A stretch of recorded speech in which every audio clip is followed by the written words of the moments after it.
Ассалаумағалейкум, құрметті менің YouTube көрермендерім. Қалай менің контенттерім, пайдалы ақпараттарым пайдаңызға тиіп жатыр ма, пайдаңызға жарап жатыр ма? Барынша пайдалы ақпарат беруге тырысамын сіздерге. Сіздер ең басты лайк басып, каналға тіркеліп мені қолдап отырсаңыздар, бар білгенімді тегін беретін боламын сіздерге. Давайте лайк басып жіберейік. Че там, бастыңыз ба? Ендеше бастаймыз.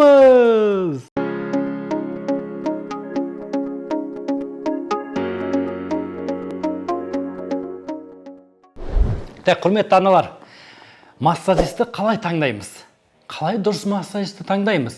Үйіңізге массажист келгенде, массажистің мына әрекеттеріне мұқият мән беріңіз. Ең алдымен, қараңыз, асықпай, жайғасып отырсыз ғой? Біріншіден, үйге кірген кезде қолын жуу керек, міндетті түрде. Сіздің үйге кіргенде үйге емес, бірден ваннаға кіру керек ол. Түсіндіңіз ғой? Екіншіден, қолында сағат, жүзік, сақина деген нәрсе вообще болмау керек. Тырнақ әсіресе. Түсіндіңіз ғой?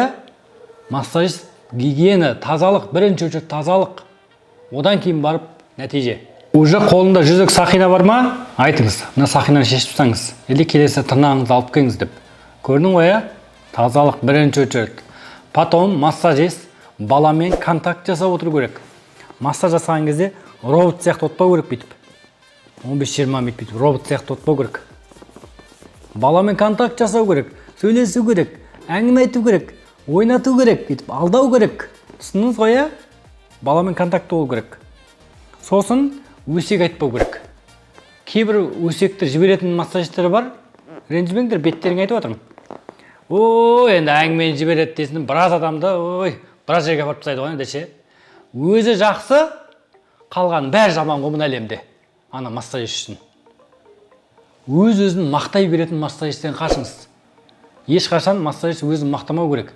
Сіз массажист өз-өзін емес, сіз массажистке баға беруіңіз керек. Қалай дұрыс жасап жатыр ма? Этика, эстетика деген болу керек. Әңгіме айту, өсек айтып қуып кетпеу керек. Өзінің жұмысын жасау керек. Болды. Сұрақ қоя ма, сұрақтарына жауап берсін. Или өз сұрасын балаға қатысты да. Әңгіме айтып, қуып, шай ішіп кететіндер бар кейбіреулер ше. Дұрыс емес ол. Нанау істеп шығып кет, болды.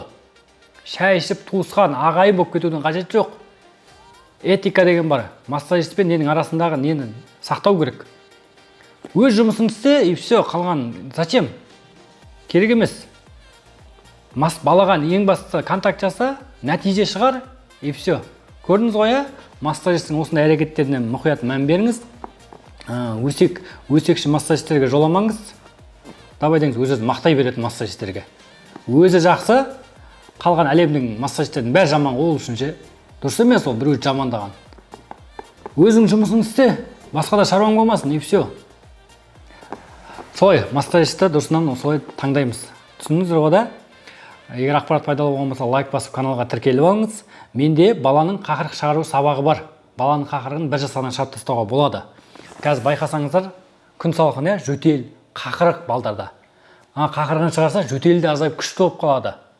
Оны өзіңіз жасап шығара аласыз менің сабағыма қарап. Ол сабақты алу үшін, мына экранда көрсетілген Каспи немесе халық банк нөміріне 3000 теңге аударып жіберіңіз.